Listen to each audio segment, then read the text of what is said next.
राजा ने प्रसाद त्यागा, उसका क्या दंड मिला। आप इस कथा में सुनिए सत्यनारायण भगवान की कथा। दोपहर का समय था। राजा गर्मी से व्याकुल थे। रास्ते में देखा चबूतरा है।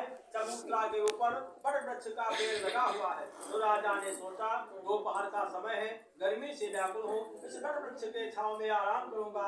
जब सायंकाल होगा तो अपने घर जाऊंगा।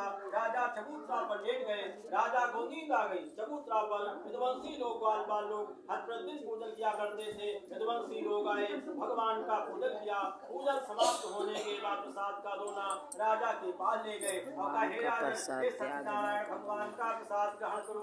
राजा ने कहा, पता नहीं कैसा वैसा प्रसाद लाया, मैं प्रसाद नहीं ग्रहण करूंगा। प्रसाद का अपमान कर दिया। विद्वांसी लोग, ग्वाल बाल लोग अपना अपना प्रसाद ग्रहण किए, अपने अपने घर को चले गए। जब सायंकाल हुआ तो राजा की नींद खुली, वो भी अपने घर को चले गए। राजा को प्रसाद का अपमान करने से राजा का सारा राजपाट सब छीन गया। ताम्रध्वजा जो सौपुत्र थे वो मृत्यु को प्राप्त हो गए। जहाँ पर चबूतरा पर बड़ वृक्ष के छांव में राजा आराम कर रहे थे, वहाँ पर गए ग्वाल बालों के साथ भगवान का पूजन किया, गलती क्षमा मांगी, प्रसाद खा, जल पिया। फिर राजा अपने घर वापस आए तो राजा का सारा राजपाट सब वापस मिल गया। ताम्रध्वजा जो सौपुत्र थे वो जीवित हो गए। जब तक रहे तब तक सत्यनारायण भगवान का पूजन करने पर राजा को दूसरा जन्म स्वयं का जन्म मिला। 5वें अध्याय में जो पहले जन्म में सत्यनारायण भगवान का पूजन किया था, उनके दूसरे जन्म का हाल पहले अध्याय में जो कलयुग के वंश थे, भगवान ने उनका किया। दूसरा जन्म उन लोगों को ग्वाल बाल का वंशी का जन्म मिला। और दूसरे अध्याय में जो काशीपुर नगरी में सतानंद गाँव गाँव गली गली भिक्षा मांगते फिरते थे, वो भगवान कृपा से दूसरे जन्म में सुदामा नाम के ब्राह्मण हुए और भगवान श्री कृष्ण जी की भक्त के मोक्ष को प्राप्त है। और दूसरे अध्याय में जो लकड़हारा गाँव गाँव सहसा लकड़ी बेचता फिरता था, वो भगवान कृपा से दूसरे जन्म में निखाद राजा हुआ, केवट हुआ। सो श्री रामचंद्र जी को गंगा पार उतार करके कृपा सागर से पार होगा था, वैकुंठ धाम को प्राप्त कर।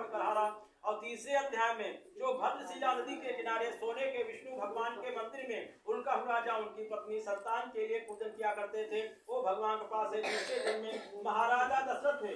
महाराजा दशरथ थे जो भगवान श्री रंगनाथ जी का पूजन करके मोक्ष को प्राप्त है। और चौथे अध्याय में जो कंजूस बनिया था वो महामौर्य राजा का जन्म मिला। वह ऐसा सत्यवादी राजा था कि अपनी स्त्री के साथ अपने पुत्र का दाहिना अंग आरा से चलकर के ब्राह्मण रूपे श्री कृष्ण भगवान को देना शुभ कार्य किया। यह कथा इस प्रकार है। भगवान ने सोचा मौर्य राजा का सत्यवादी है, इससे इसी को इच्छा लेनी चाहिए, तो भगवान ने ब्राह्मण का भेष बनाया। मौर्य राजा के घर गए और साथ में सिंह भी ले गए। भगवान ने कहा, हे राजन, जहाँ मेरा सिंह बहुत भूखा से भोजन दो। राजा बोला, आपका सिंह क्या खाएगा? भगवान ने उत्तर दिया, तुम्हारे विरोधे पुत्र के दाहिने अंग का मांस खाएगा। सात फल दिया है तो तुम्हारी आरा से बांटे और आशीर्वाद है। राजा सबको मंजूर कर दिया, लेकिन कहा कलयुग में ऐसी परीक्षा मत लेना, कलयुग में ऐसी परीक्षा मत लेना। जब आरे के चीरते से लड़के की बाईं आंख से आंसू निकल आया। भगवान ने कहा, मेरा सिंह मांस नहीं खाएगा। तो लड़के ने कहा, खाना तो दाहिना अंग खाएगा क्यों नहीं? बांग का बाप का दुख है, वह ऐसा पतित है, धर्मी कुकर्मी, इसी से नहीं ध्यान दिया गया। आप दोनों अंग मांग लेते, मुझको आंसू नहीं आता। ऐसा सुनकर के भगवान बहुत पसंद हो गए। लड़के को जीवित कर दिया। 4 थालों में 56 प्रकार का भोजन मंगवाया, जल मंगवाया, साथ में भोजन किया, जल पिया, आशीर्वाद दिया। जब तक रहे तब तक राजा राज के अंदर राजा को विमान में बैठ करके स्वर्गलोक को चले गए। और 5वें अध्याय में जो तुंगत राजा थे, भगवान के पास से दूसरे जन्म में स्वयं बन हुए, वह संपूर्ण भागवत की कथा सुनकर के मोक्ष को प्राप्त है। श्री अष्टम परिवार खंडे सप्ताध्यायाम पंचमो अध्याय सत्यनारायण भगवान की जय जय।